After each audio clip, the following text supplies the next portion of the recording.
Considerado como el precursor de la emancipación americana contra el Imperio Español. Es conocido como el primer venezolano universal y el americano más universal. Participó en la Guerra de Independencia de los Estados Unidos, la Revolución Francesa y la emancipación de Venezuela, específicamente la conformación de la Primera República. En este videoprograma hablaremos sobre Francisco de Miranda.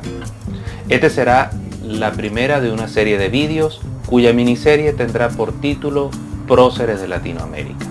Espero que lo disfruten y le saquen un buen provecho. Pero antes de comenzar los invito a suscribirse a mi canal y activar las notificaciones para que estén al tanto de los nuevos trabajos que publico. También pueden visitarme en Facebook, Twitter e Instagram. Y antes de comenzar, abajo en la descripción les dejaré el link de donde yo saqué toda esta información. Y quiero aprovechar esta oportunidad para mandarles algunas recomendaciones en estos tiempos tan difíciles que estamos viviendo.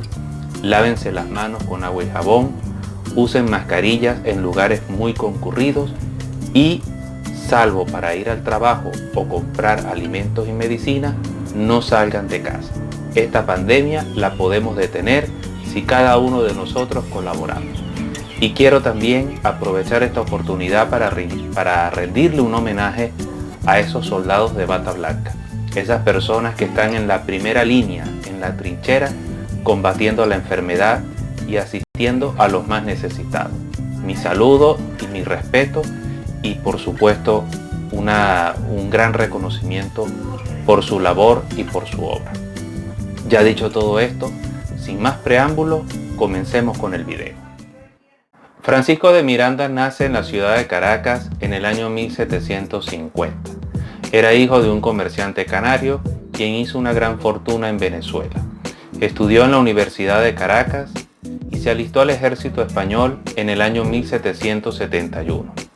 Combatió en el norte de África, en las Antillas, y participó en la Guerra de Independencia de los Estados Unidos. Se dice que en el año 1781 su participación en el sitio de la colonia británica de Pensacola le valió el rango de teniente coronel.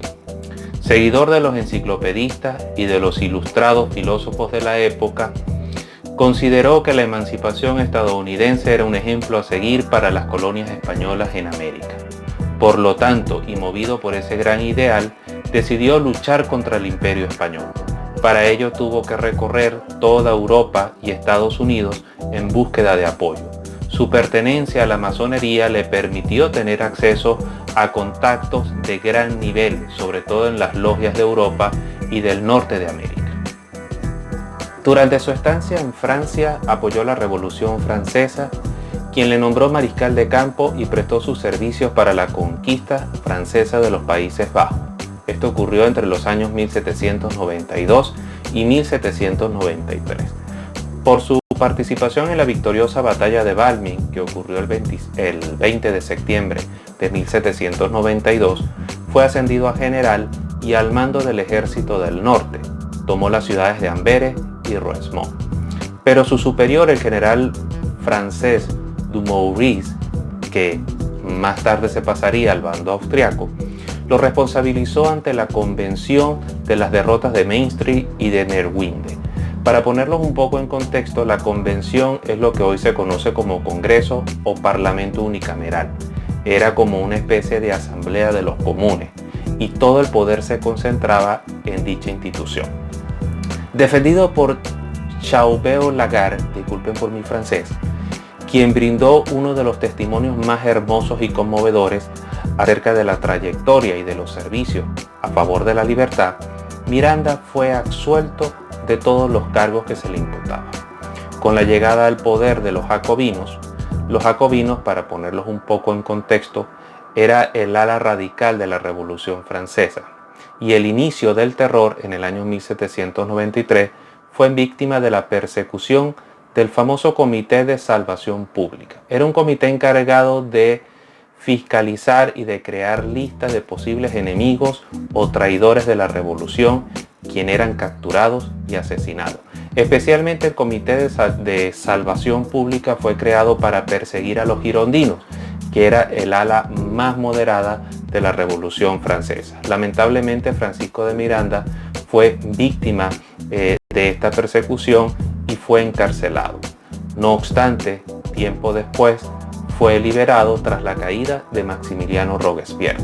También, para ponerlos un poco en contexto, Maximiliano Robespierre fue el padre de la Revolución Francesa y fue uno de los redactores de la famosa Carta Fundamental de los Derechos Civiles, una de las pocas cosas buenas que él hizo. Él formaba parte de la línea dura o de la línea radical de la revolución, que eran los jacobinos, y él fue el ideario de esta especie de régimen de terror para salvar la revolución y la libertad.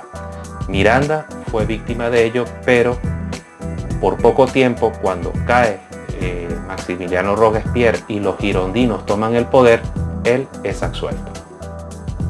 Luego de la Revolución Francesa, presidió luego una junta de representantes de las colonias españolas en América, fundada en París en el año 1797, que respaldó su campaña en búsqueda de apoyo internacional.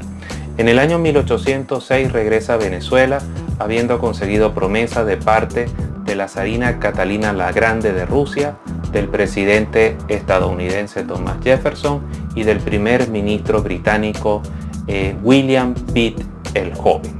Miranda pretendía formar un único estado independiente americano, desde el río Mississippi hasta la Tierra del Fuego, para el cual había proyectado una constitución, incluso había diseñado hasta una bandera, que su parecido es bastante notable con las actuales banderas de Venezuela, Colombia y Ecuador, y le puso nombre a esa nueva nación, que era Colombia.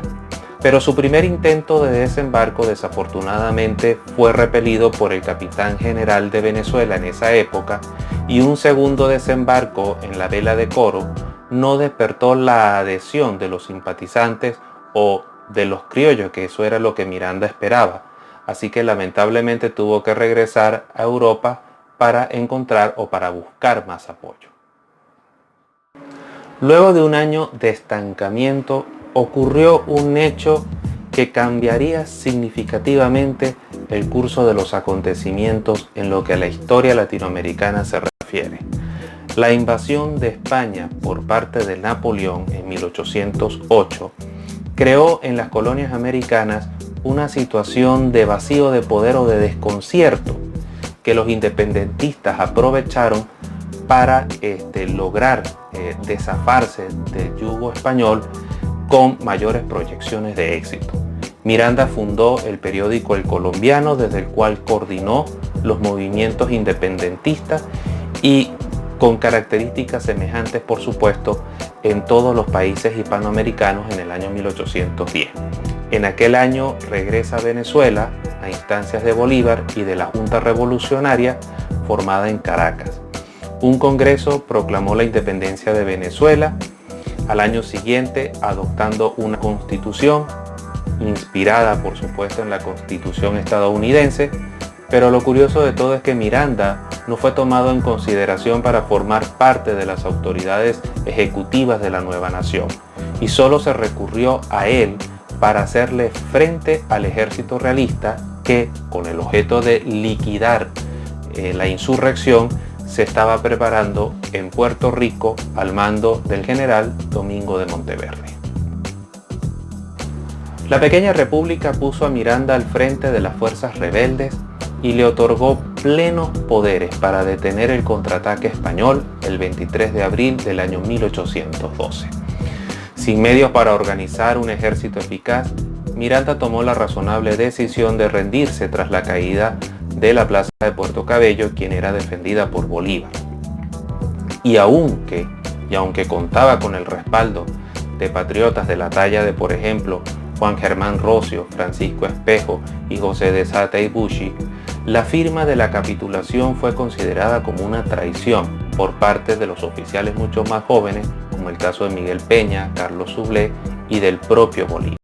Desacreditado por sus errores políticos y militares y enfrentado no solamente a los realistas, sino a los republicanos mucho más radicales, fue hecho prisionero por parte de Bolívar y entregado a los realistas, que lo enviaron preso a España, donde murió en la cárcel poco tiempo después. Todavía sigue el debate de que si Bolívar entregó a Miranda a los realistas o no.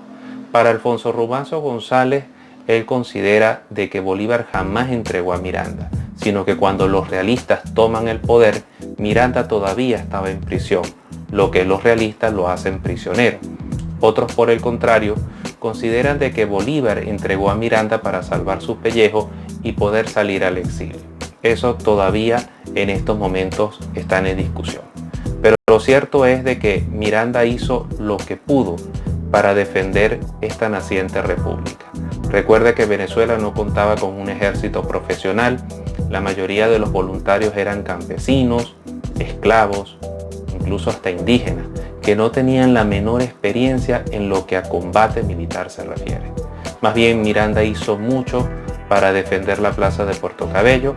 Desafortunadamente no recibió refuerzos y tuvo que capitular, siendo el comandante en jefe, digámoslo así, de la nueva república y de la Junta de Gobierno de Caracas, pues se vio en la obligación de capitular y de entregarse a los realistas. Lo cierto es que la historia de Miranda tiene muchísimas anécdotas y la razón por la cual él participó mucho en tantas guerras y en tantos conflictos es con la intención de buscar el apoyo. Él buscaba el apoyo de esos países como Estados Unidos, Gran Bretaña, Francia y Rusia, con la intención de que apoyaran sus proyectos, pero a cambio él ofrecía sus servicios. De ahí es que Francisco de Miranda ha obtenido ese epíteto de ser el primer venezolano universal y el americano más universal. Aunado a eso, por supuesto, siendo miembro de la masonería, le permitió tener los contactos y también los recursos para viajar y hacer los contactos necesarios a fin de que le apoyaran en ese proyecto político. Y bien, es todo por el video de esta semana. Si les gustó, no olviden darle pulgar arriba y compartirlo. La verdad que eso me ayudaría muchísimo. Gracias por su generosa atención y nos vemos en próximos trabajos. Un saludo cordial y hasta pronto.